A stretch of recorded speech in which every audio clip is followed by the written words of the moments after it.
जो अकसब सावी की आवाज को दबाने की कोशिश करता है। यहाँ पर उसकी हार होने के बाद में चीजें बहुत ही ज्यादा कॉम्प्लिकेटेड बन जाती है, क्योंकि इंसान ना चाहते हुए भी सावी का सपोर्ट करता है और अपने जो भी ये चैलेंज दिया था वो वापस ले लेता है और सावी की जीत हो जाती है। क्योंकि जब एग्जाम की बारी आती है तो एक एक से कॉलेज के लाइट चले जाते हैं और अब कहीं ना कहीं सभी लोग बहुत परेशान होते हैं। सावी को जब ये बातें चिन्मय बताता है तो उसे तो शक होता है पहले से कि हो ना हो बाहर जब लाइट है तो यहाँ कॉलेज की लाइट कैसे जा सकती है, कुछ तो गड़बड़ है यहाँ पे। अब सावी को पता चलने के बाद में वो भी लाइनमैन के पास फोन करते हैं तो पता चलता है कि सब कुछ ठीक है, कॉलेज की तरफ से ही कुछ गड़बड़ी की गई है। हालांकि यहाँ पे कहीं ना कहीं चिन्मय उसकी मदद करता है और ये भी तो अब कल्चरल हेड है यहाँ का, तो अब फैसला करता है कि इसके बच्चों का भी डांस कॉम्पिटिशन जो होने वाला है वो यहाँ पे लेगा ताकि उन बच्चों का मन बहल सके और वो फाइनली अपने एग्जाम में फोकस कर सके। और वो ऐसा करता भी है सभी लोग के कारण। अब पहले तो वो ऊपर के सारे खिड़कियों खोल देता है, नीचे आने के बाद में गाना बजाना करने लगता है। इस चीज को देखने के बाद में राव साहब बहुत गुस्सा होता है कि आखिर ये कौन सी नटंकी लगा रखा है इन दोनों ने, बहुत गुस्सा होता है। लेकिन कुछ ही टाइम बाद रिजल्ट की घोषणा होती है और वहां पता चलता है कि सारे बच्चे 60% के अंदर ही हैं, किन्होंने भी अच्छे मार्क्स नहीं लेकर के आए।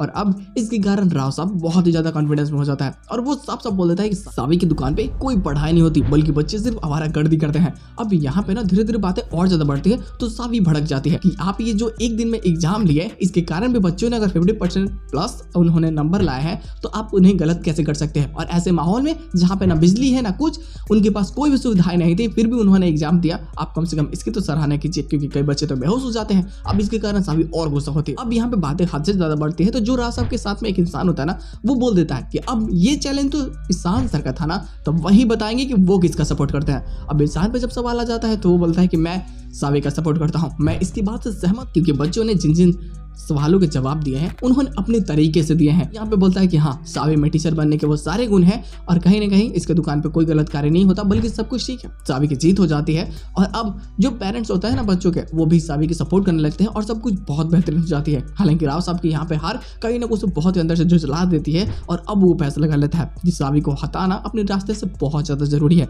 नहीं तो आज ये कॉलेज के खिलाफ चली गई, पहले तो मेरे खिलाफ अब कॉलेज खिलाफ, आगे आने वाले समय में हो सकता है कि भाई कॉलेज ही बंद करवा दे। क्योंकि धीरे धीरे अगर बातें बढ़ेंगी तो बोर्ड मेंबर्स ना चाहते हुए भी इनको इनके ही हमसे निकाल देंगे, क्योंकि भाई उसके लिए भी फंडिंग की जरूरत होती है और इनके पास में खुद तो अपनी फंडिंग है नहीं, तो ये बाहर से ही उठाते हैं। तो अब चीज़ें धीरे धीरे इनके लिए भी कॉम्प्लिकेटेड होती है, क्योंकि अगर हॉस्टल और ये कॉलेज का रेपुटेशन गिरा तो फिर तो सब कुछ खत्म। और इस चीज़ से डर कहीं ना कहीं बहुत ज़्यादा इनको भी लगता है। लेकिन इसके साथ एपिसोड की एंडिंग कर दी जाती है। पोस्ट क्वेश्चन कोई नया नहीं होता, बल्कि वो समझो कि इधर उधर की ही बातें करता है, क्योंकि जब सावी को लेकर के सीढ़ियों से जा रहा होता है, ये महासंगम का एपिसोड होने वाला है जिसमें उड़ने की आशा, अब यहाँ पे उड़ने की आशा और इनका कोलैब होता है और दोनों ही फाइनली किसी सीढ़ियों को चढ़ रहे होते हैं, किसी मंदिर की सीढ़ियों पे, जहाँ अगर ये जाते हैं तो शायद मन्नत ही मानते हैं तो सब कुछ ठीक हो जाएगा। वो चेन्नई एक्सप्रेस वाली टाइप की कहानी होती है यहाँ पे।